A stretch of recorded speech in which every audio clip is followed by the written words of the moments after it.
Joining me right now is the chairwoman of the Republican National Committee, Ronna McDaniel. Chairwoman, good to see you. Great to be here. Thank you so much for joining us this morning. What are you looking for out of the president today with this listening session?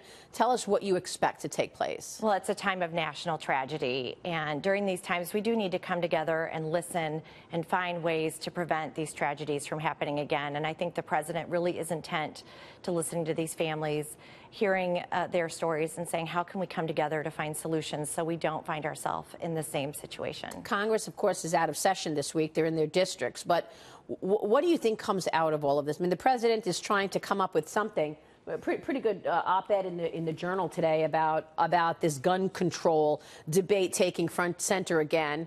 Do you expect anything more from the president other than banning the bump stocks and perhaps looking once again at background checks? Yeah, enhanced background checks. And I think finding out how these tips that came through the local FBI office didn't get elevated and researched. You know, people did the right thing. They saw things on social media. They were concerned about this young man.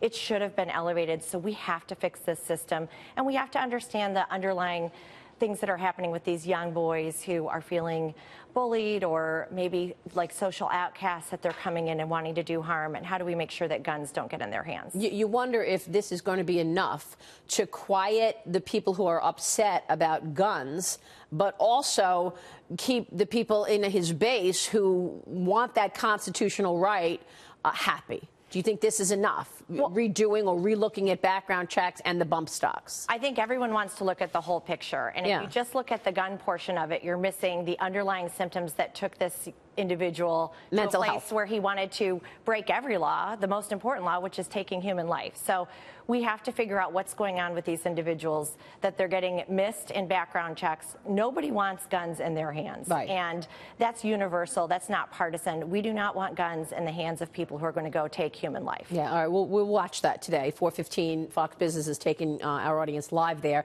Then there's this. House Minority Leader Nancy Pelosi once again out talking about the historic Republican tax overhaul negatively. Now she not only is it crumbs, but she said it's unpatriotic. Listen to what her comments were yesterday and the immediate backlash that she faced over her own wealth. Watch this.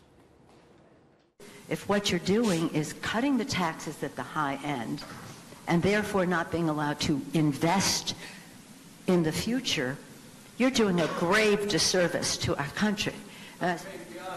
Some patriotic. So most people have to struggle to make ends meet.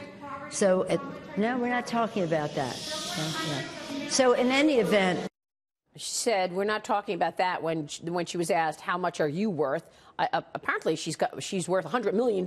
We're told. But you remember what she said initially about the bonuses, about the crumbs. Listen to what she said last month.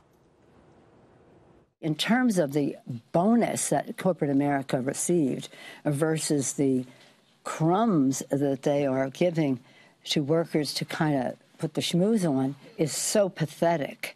It's so pathetic. So Pelosi's newest comments come after Politico reported a major Democratic super PAC issued a memo last week. They had concerns over the Democratic Party's midterm strategy of just resist, resist, resist, opposing the president and the Republican tax plan. Your reaction to all of this? Well, it's just crazy to hear Nancy Pelosi say that giving a tax break to the entire country, it was every tax bracket, is unpatriotic. And then to see 4.2 million people now benefiting from bonuses or wage increases or increased money into their 401ks, you know, she has to root against it because no Democrat voted for it. So she's going to do everything she can to say it's bad. But the numbers speak for themselves. Our economy's doing well. Wages are up. People are feeling better. And I'll tell you personally, when I was putting my husband through law school and I was making $30,000 a year, my boss brought me in and gave me a $1,000 bonus. That was our rent. Wow. That's our groceries. It was huge for me at that time in my life and my husband. So to hear her say that, I think is insulting to middle-class Americans. I know she's a millionaire from San Francisco, but it is not crumbs to the average working family in this country. $1,000, $2,000, $3,000 means a lot. It absolutely is not crumbs. I have a friend who told me yesterday, my husband wants you to know, and he's a construction worker, he said he's got an extra $80 in his paycheck every week, and he is happy as can be. I mean, people are feeling it, and they're feeling good about it. What does this mean for November, do you think? Because I think that there's a debate on what happens with the midterm elections. We just saw another victory on the Democratic side in Kentucky. Does that worry you? Well, the Kentucky one is an anomaly because you had a disgraced senator and a lot of issues going on with that. Okay, so you put Kentucky aside then. Kentucky's an anomaly. Listen, midterms are tough on the party that holds the White House, but the RNC has outraised the Democrats significantly. We have 40 times more cash on hand because we know what we're up against. Democrats thought they were going to win the White House in 2016. Now they're energized.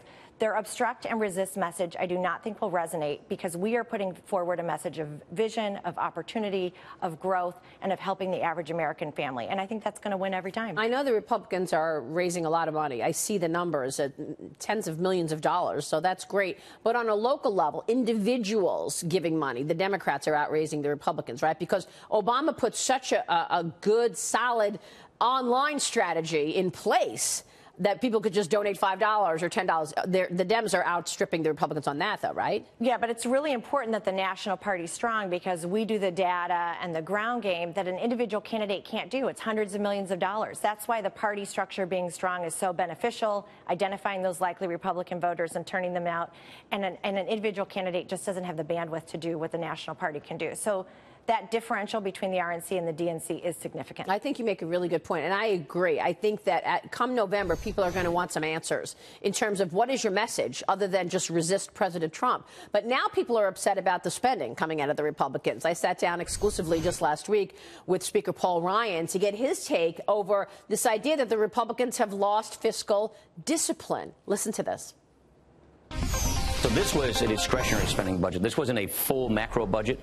This was discretionary spending. And for us, save the military, one-time spending for hurricanes, disaster, get some spending cuts that will grow in the out years. But we do have to go back and focus on entitlement spending. You've got to focus on entitlement spending. Otherwise, you're talking about trillion-dollar deficits for as long as you can see. Yeah, I think long term we have to look at the spending. We have to look at the deficits. This obviously was a budget to fund our military, deal with things that we had dealt with as a country, national issues. So you're not worried about it? I'm not. I know long term we're going to be a party that's focused on fiscal discipline, and the Democrats aren't. And with the tax cuts, we're helping grow our economy.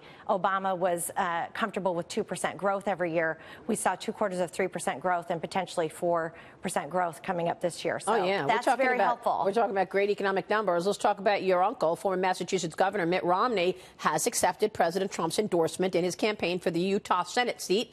They've had an up-and-down relationship. Mitt Romney was a never-Trumper at one point. Is he no longer a never-Trumper?